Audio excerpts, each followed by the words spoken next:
तारीख़ में एक ऐसे भी जंगजू गुजरे हैं जिनको दुनिया ज़रार बिन अज़वर रज़ी अल्लाह तआला अन्हु के नाम से जानती है। ये सहाबी रसूल थे और हज़रत खालिद बिन वलीद रज़ी अल्लाह तआला अन्हु के बेहतरीन सिपाहियों में से थे, और इनकी हैबत से दुश्मन इस कदर कांपते थे कि उनकी ये तमन्ना होती थी कि हज़रत खालिद बिन वलीद का तो सामना हो जाए लेकिन ज़रार बिन अज़वर का सामना ना हो। जहाँ दुश्मन फ़ौजें जंगी सामान, जंगी लिबास और ज़र्रा पहनकर सफ़ आरा होती थी, मैदान जंग में उतरते थे, लेकिन आफरीन हज़रत ज़रार बिन अज़वर, इनका तर्ज़ अमल ये था कि ये ज़र्रा तो दरकिनार अपना कुर्ता भी उतार दिया करते थे और इस बरक रफ्तारी के साथ मैदान जंग में उतरते कि पीछे इनके धूल उड़ती थी और आगे दुश्मनों की सफ़ों की सफ़ें बिछाते, उनके सर कलम करते, ये बरक रफ्तारी के साथ आगे बढ़ते चले जाते थे। दुश्मनों के अंदर ये नंगे बदन वाले के नाम से मशहूर थे। रोमियों के लाखों के लश्कर के सामने जंगे अजनादीन सफ़ आरा थी मुसलमानों के ख़िलाफ़ कि हज़रत ज़रार बिन अज़वर उसी बरक रफ्तारी के साथ मैदान जंग में उतरते हैं और इतनी शुजात और जुर्रत के साथ आगे बढ़ते हैं कि दुश्मनों की सफ़ों को चीरते हुए यहाँ तक आगे जा निकले कि अपने लश्कर से भी जुदा हो गए।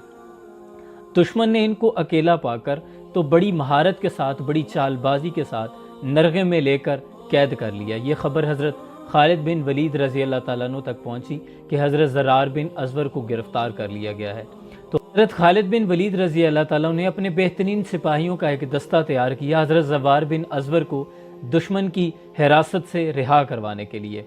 इतने में आप अभी सिर्फ रहनुमाई दे रहे हैं उस दस्ते को कि देखते हैं कि एक घुड़सवार बड़ी बरक रफ्तारी के साथ, शुजात के साथ उसके घोड़ों की सुमों से गर्द उठती है, मैदान जंग में दाखिल होता है और इस कदर बरक रफ्तारी से दुश्मनों की सफ़ों को काटता है कि दुश्मनों को पीछे हटने पर मजबूर कर देता है।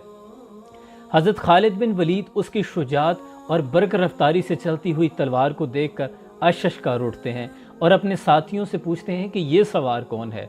साथी इस पर लाइल्मी का इजहार करते हैं तो हज़रत खालिद बिन वलीद अपने उन जंगजू सिपाहियों को उस सवार की मदद के लिए भेजते हैं और ख़ुद भी उसकी जुर्रत को देखकर उसकी मदद के लिए आते हैं। हज़रत खालिद बिन वलीद उस सवार के साथ साथ जंग में लड़ रहे हैं। कभी वो सवार हज़रत खालिद बिन वलीद को दुश्मनों के वार से बचाता है और कभी हज़रत खालिद बिन वलीद उस सवार को दुश्मनों के वार से बचाते हैं। हज़रत खालिद बिन वलीद उसकी जंगजोई से मुतासर होकर उससे उस सवार का नाम पूछते हैं, लेकिन नाम बताने की बजाय वो सवार दुश्मनों पर फिर कहर बनकर टूट पड़ता है, अपना रुख फेर लेता है। हज़रत खालिद बिन वलीद फिर उसके पास आते हैं, फिर उसका नाम दरियाफ्त करते हैं, वो अपना मुंह मोड़ता है और दुश्मनों पर कहर बनकर टूट पड़ता है। तीसरी बार हज़रत खालिद बिन वलीद ने अल्लाह का वास्ता देकर उस सवार से उसका नाम पूछा। हज़रत खालिद बिन वलीद ने अल्लाह का वास्ता दे के उस सवार से उसका नाम पूछा तो पर्दे के पीछे से एक नुस्वानी आवाज़ आती है कि मैं ज़रार की बहन खौला बिनते अज़वर हूँ। हज़रत खालिद बिन वलीद चौंक उठते हैं कि आपने मुझे पहले क्यों नहीं बताया। तो खौला बिनते अज़वर कहती हैं कि फिर आप मुझे मना कर देते। खालिद बिन वलीद इस पे कहते हैं कि हम उन्हें बचाने के लिए आए थे, तो फिर आपको मैदान में आने की क्या ज़रूरत थी। तो खौला बिनते अज़वर कहती हैं कि जब भाइयों पर मुश्किलें आती हैं तो बहनें ही मदद के लिए सबसे पहले आया करती हैं। फिर खौला बिनते अज़वर ने हज़रत खालिद बिन वलीद के सिपाहियों के साथ मिलकर ज़रार बिन अज़वर को दुश्मनों की हिरासत से रिहा करवा लिया। याद रखें मेरे अज़ीज़, इस्लाम कुर्बानियों और लहू के दरिया पे तैर के यहाँ पहुँचा है, इसकी कदर करें। और जब तक जज्बा जिहाद मुसलमानों में ज़िंदा था, मुसलमान गालिब थे। जब से इनमें जज्बा जिहाद ख़त्म हो गया है, ये ज़वाल पज़ीर हो गए हैं। आपसे दरख्वास्त है कि अपने बच्चों के नाम इन बहादुर जंगजुओं के नाम पर रखा करें ताकि उन्हें याद रहे कि ये इस्लामी जंगजू कौन थे और उनमें जज्बा ईमान यूं ही सरशार रहे।